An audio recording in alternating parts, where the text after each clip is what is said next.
अब तो हासिल मुझे जीने का करीना होगा, सामने मेरी निगाहों के मदीना होगा।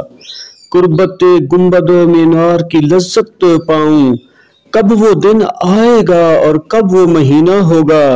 ऐ सबा बांटती फिरती है तो क्या गुलशन में, हाँ मैं समझा मेरे आका का पसीना होगा। रोही रंग फरीद के साथ आपका साथी आपका मेज़बान अयाज साबिर आपकी खिदमत में हाजिर और सलाम करता है, इस दुआ यकीन चाहत के साथ कि आप जहाँ होंगे खुश होंगे, शाद और आबाद होंगे। अब तक आपने अगर हमारा चैनल सब्सक्राइब नहीं किया तो प्लीज़ आप सब्सक्राइब कर लें और इसको पसंद करें और शेयर करें। तो आज सुल्तान बहू सरकार के कलाम से इंतखाब के दाल दलील छोड़ वजूदूं, हो होशियार फ़कीरा हूँ कि ऐ राही हक के मुसाफिर, ऐ फ़कीर अपने अंदर से हर किस्म के शकूक व शुबात ख़त्म करके बाखबर और होशियार हो जा। अगर तू मशकूक व शुबात में गिरफ्तार रहा तो फिर अपनी मंजिल कभी भी ना पा सकेगा।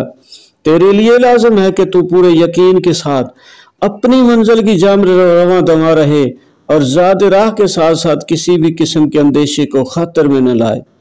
भन तवक्कल पंछी उड़ दे पल्ले खर्च न जीरा हूँ, कि तूने क्या जिंदगी में नहीं देखा कि जब भी परिंदे अपने लिए उड़ते हैं रिज़्क़ की तलाश में तो अल्लाह की ज़ात बाबरकत पर यकीन करके तवक्कल करके उड़ते हैं और उनके पास ज़रा भर भी ज़ाद राह नहीं होता।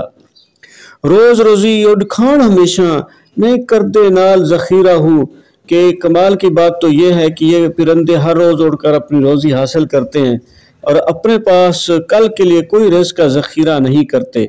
मौला खर्च पहुँचावे बाहू जो पत्थर विच कीड़ा हूँ, कि ऐ बाहू अल्लाह ताला तो पत्थर के अंदर कीड़े को भी रोज़ी से महरूम नहीं रखता, इस नाज़ुक कीड़े को पत्थर के अंदर रोज़ी पहुँचाता है। फ़कीर के लिए लाजिम है कि वो तवक्कल का दामन हाथ से न छोड़े, नीज़ लालच हवस और बेचैनी से छुटकारा हासिल करके यकसू होकर अपने रब से लौ लगा ले। और आज की अच्छी बात में है कि अल्लाह ताला की ज़ात हलीम भी है और अलीम भी है, कि ये अल्लाह ताला की दो सिफ़तें बड़े मज़े की हैं कि अल्लाह ताला अलीम भी है और हलीम भी है। अलीम का मतलब है कि वो सब जानता है, कि दिलों के अंदर जो गुनाहों के मंसूबे इंसान बनाता रहता है अल्लाह ताला उसको भी जानते हैं।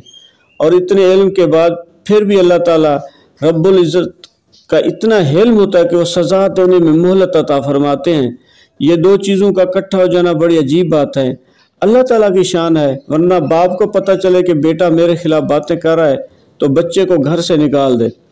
अल्लाह ताला बंदे को देखते हैं कि गुनाहों के मंसूबे तो बना रहा है, फिर भी अल्लाह ताला उसको अपनी बंदगी से खारिज नहीं करता जब तक वह गुनाह का मुर्तकिब ना हो जाए। तो अल्लाह ताला फिर भी बंदगी से खारिज नहीं फरमाता, बल्कि मौत से पहले जबकि आखिरी सांसें चल रही, अगर इससे पहले वो बंदा तौबा सच्चे दिल से कर लेता है तो अल्लाह इसकी तौबा कबूल फरमा रहता है। और इतना इल्म इस पर इतना हिल्म करता है कि अल्लाह रब्बुल इज़्ज़त की शान ही जानती है। तो अल्लाह ताला अलीम भी है, हर चीज़ जानता भी है, हलीम भी है और हिल्म का मुज़ाहरा भी करता है। तो आज के कलाम में एक तो सुल्तान बहू सरकार के कलाम से हमें ये पता चला कि इंसान को हमेशा तवक्कल अल्लाह करना चाहिए, शकूक व शुबात से ज़िंदगी पाक रखते हुए हमें आगे अपनी मंजिल मकसूद तक पहुँचा चाहिए। वो मंजिल मकसूद है कि ज़िंदगी में अल्लाह ताला हमसे राज़ी हो जाए, सरकार मदीना हमसे राज़ी हो जाए तो हमारी ज़िंदगी समझ जाएगी। इस दुआ यकीन की चाहत के साथ कि अल्लाह ताला आपका मेरा हम सब का जो हामी नासिर है, अल्लाह ताला हमें सच्ची तौबा नसीब फरमाए, सेहत की बादशाही और ईमान की सलामती हम सब का मुकद्दर हो। पाकिस्तान पाइंदाबाद।